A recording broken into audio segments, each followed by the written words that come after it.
Okay, let's unpack this.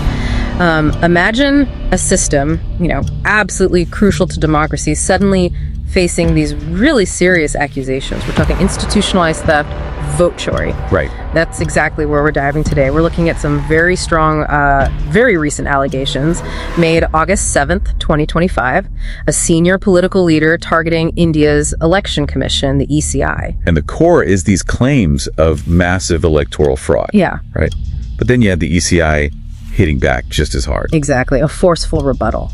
What's really fascinating here, I think, is how this whole situation, the claims, the response, it just highlights the huge challenge of running fair elections and maybe more importantly, keeping public trust. Yeah. We've got, a really detailed set of claims on one side and a very, very direct denial on the other. So we're here to help you sort of navigate both sides of this. Okay, let's get right into it then. Rahul Gandhi, the senior Congress leader we mentioned, he accused the ECI of, and this is his phrase, huge criminal fraud, so that they were working with the BJP. A collusion, essentially. Yes.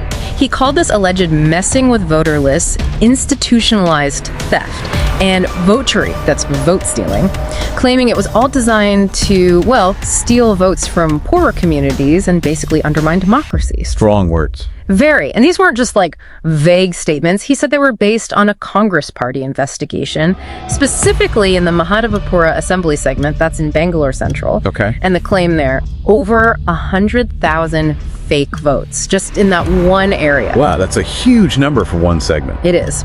And here's where it gets particularly interesting. His team broke down the alleged fraud into these patterns, 5 key types. Right, the specifics. Exactly. So, first, duplicate entries. They cited almost 12,000 instances, even claimed one person was listed 4 times. 4 times, okay. Then, fake and invalid addresses. Over 40,000 cases alleged there. Things like, house number listed as 0, or father's names that made no sense. 40,000, that's substantial. Then you had bulk voters. Over 10,000 instances claimed.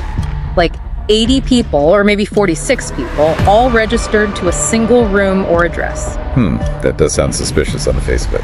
And invalid photos, over 4,000 voters apparently, with missing photos or tiny unusable ones. And finally, he highlighted the misuse of Form 6. That's the form for new voters, right? Correct, for new registrations. He gave the specific example. A 70-year-old woman supposedly registered twice using that form. Okay, so quite a detailed breakdown of alleged problems. Yeah, and the Congress Party is running with this, a public campaign, a vote chory portal online. Other opposition leaders have backed him up too. Right, but switching gears here, the Election Commission's response is just as striking, perhaps even more so because of how direct it was. Extremely direct. Exceptionally sharp, I'd say. They didn't just deny it, they issued this public challenge to Mr. Gandhi, basically. Put up or shut up. Either give us verifiable evidence under a signed legal declaration. A formal declaration, wow. Yes.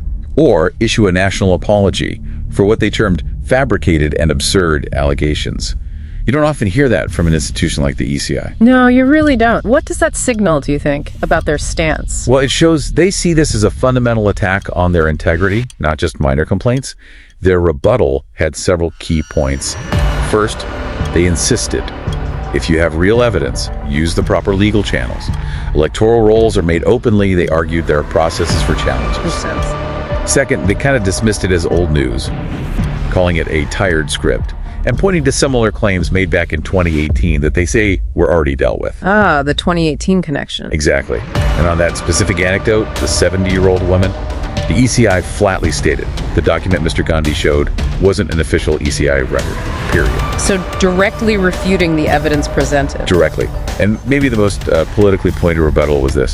They highlighted that the Congress-led government in Karnataka is currently using the exact same electoral rolls for its own caste census project. Oh, that's a twist. Right. The ECI's implication is clear. If the rolls are good enough for your government census, how can they be fundamentally fraudulent? They also noted that Congress hasn't filed formal appeals about these kinds of issues in other states either. And the BJP. The BJP has, maybe unsurprisingly, defended the ECI, calling the allegations baseless. So you have these two very, very different stories clashing. So boiling it down for you, the listener, we've got these really detailed allegations of systemic fraud coming from one side, and on the other, a very forceful demand for concrete proof. backed by strong counter-arguments from the institution itself. Yeah, and ultimately trying to understand both these narratives helps you appreciate that critical balance, between holding powerful institutions accountable, which is vital, Absolutely. and protecting the integrity of the democratic process itself, which is just as vital. It's that tough balance. It really is. So here's something to think about. When you have claims of this size, this magnitude, and they're met with such a strong rebuttal from the very body being accused, what becomes the true measure of proof for you, for the public? And how do you even begin to figure out what's really going on when your main sources of information are fundamentally at odds?